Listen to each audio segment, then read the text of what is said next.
దాంతోపాటు ఈరోజు పొట్టి శ్రీరాములు గారి యొక్క జయంతి కార్యక్రమం. ఈరోజు పొట్టి శ్రీరాములు గారి యొక్క జయంతి కార్యక్రమం. కాంగ్రెస్ పార్టీ ఆర్య వైశ్యుల వ్యతిరేక పార్టీ కాంగ్రెస్ పార్టీ.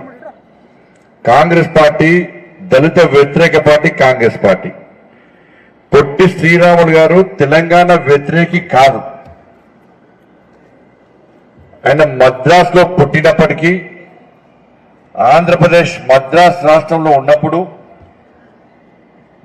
ఆంధ్రప్రదేశ్ ను మద్రాసు నుంచి వేరు చేయాలని చెప్పి ఉద్యమం చేసి అసూలు బాసిన వ్యక్తి తప్ప తెలంగాణకు వ్యతిరేకంగా పోరాటం చేసిన వ్యక్తి కాదు పొట్టి శ్రీరాములు గారు. ఇవాళ హరిజనులను దేవాలయాలకు రానియని పరిస్థితిలో ఆ కాలంలో హరిజనులందరికీ దేవాలయంలో ప్రవేశం కల్పించాలని చెప్పి దీక్షలు చేసినటువంటి గొప్ప వ్యక్తి పొట్టి శ్రీరాములు గారు. ఇలా మహాత్మా గాంధీ గారిని ఒప్పించి హరిజనులకు దేవాలయంలో ప్రవేశం కల్పించాలని చెప్పి శాసనం చేసిన గొప్ప వ్యక్తి పొట్టి శ్రీరాములు గారు. వాళ్ళ గాంధీ మహాత్ముడే చెప్పాడు. పొట్టి శ్రీరాములు గారు ఎమర్జెన్సీ అప్పుడు ఉద్యమ స్వాతంత్ర పోరాటంలో 3 సార్లు జైలుకు పోయాడు. ఆంధ్ర రాష్ట్రం కోసం ఉద్యమం చేసిన వ్యక్తితో పాటు ఈ దేశం కోసం దేశం యొక్క స్వాతంత్ర సమరంలో పోరాటం చేసిన వ్యక్తి పొట్టి శ్రీరాములు గారు. గాంధీ మహాత్ముడే చెప్పారు. పొట్టి శ్రీరాములు గారు వ్యక్తి అటువంటి వ్యక్తి ఇటువంటి పొట్టి శ్రీరాములు గారు వ్యక్తులు ఒక 10 మంది ఉంటే 1 సంవత్సరం ముందే స్వాతంత్రం వచ్చేదని చెప్పారు. వాళ్ళు గాంధీ మహాత్ముడే చెప్పాడు. అటువంటి గొప్ప వ్యక్తి. వాళ్ళు అటువంటి గొప్ప వ్యక్తి తెలుగు విశ్వవిద్యాలయం పేరు పొట్టి శ్రీరాములు గారి పేరుంటే ఆయన ఆంధ్ర రాయలసీమ అని చెప్పి మన రాష్ట్ర ముఖ్యమంత్రి గారు ఆయన పేరు తీసేసి సురవరం ప్రతాపరెడ్డి గారి పేరు పెట్టాడు. నిజంగా సురవరం ప్రతాపరెడ్డి గారు చాలా గొప్ప వ్యక్తి, గొప్ప రచయిత, తెలుగు భాషను ఉద్ధరించిన వ్యక్తి, మంచి జర్నలిస్ట్. దానిలో ఏం అనుమానం లేదు. నిజంగా ఆయన ఎక్కడున్నా ఆయనే బాధపడతాడు రేవంత్ రెడ్డి గారి నిర్ణయం వల్ల.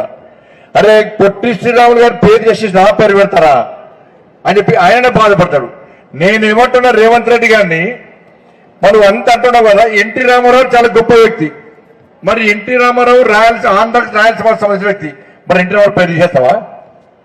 కాసు బ్రహ్మానంద రెడ్డి ఆంధ్ర సమస్య వ్యక్తి, ఆయన స్టేట్ ఉంది, ఆయన పేరు చేస్తావా?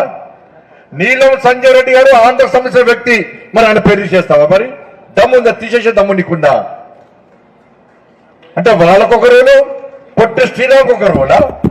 పొట్టి శ్రీరాములు గారు అసలు తెలంగాణ వ్యతిరేకి కాదు, తెలంగాణ ఉద్యమం అప్పుడు లేదు.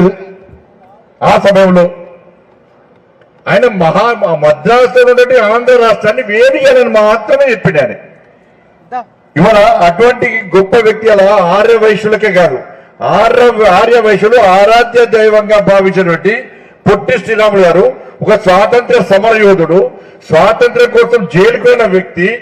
అటువంటి వ్యక్తిని అవమానపరిచే విధంగా, ఆర్య వైశ్య సమాజాన్ని అవమానపరిచే విధంగా ఇవాళ రేవంత్ రెడ్డి గారు వివరించిన తీరును వాళ్ళ హిందూ సమాజం, ఆర్య వైశ్య సమాజం కానీ ప్రతి భారతీయుడు ఇలా గ్రహించాల్సిన అవసరం ఉంది.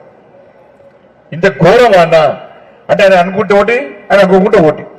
అసలు ఆయన పద్ధతి ఎట్లుందో నాకు ఇప్పటికీ అర్థమవుతలేదు. రేవంత్ రెడ్డి గారి పాలసీ ఏంది, నీ ఆలోచన ఏంది? కాబట్టి భారతీయ జనతా పార్టీ రాష్ట్ర ముఖ్యమంత్రి గారి నిర్ణయాన్ని మేము తీవ్రంగా వ్యతిరేకిస్తున్నాం. ఆర్య వైశ్యులను, హరిజనులను ఇది అవమానించినట్టే. ఇవాళ నీకు దమ్ముంటే నేను చేసిన సవాలు స్వీకరించే దమ్ము నీకుందా రాష్ట్ర ముఖ్యమంత్రి గారు చెప్పాలి. కాబట్టి ఇటువంటి పరిస్థితి మంచి కాదు.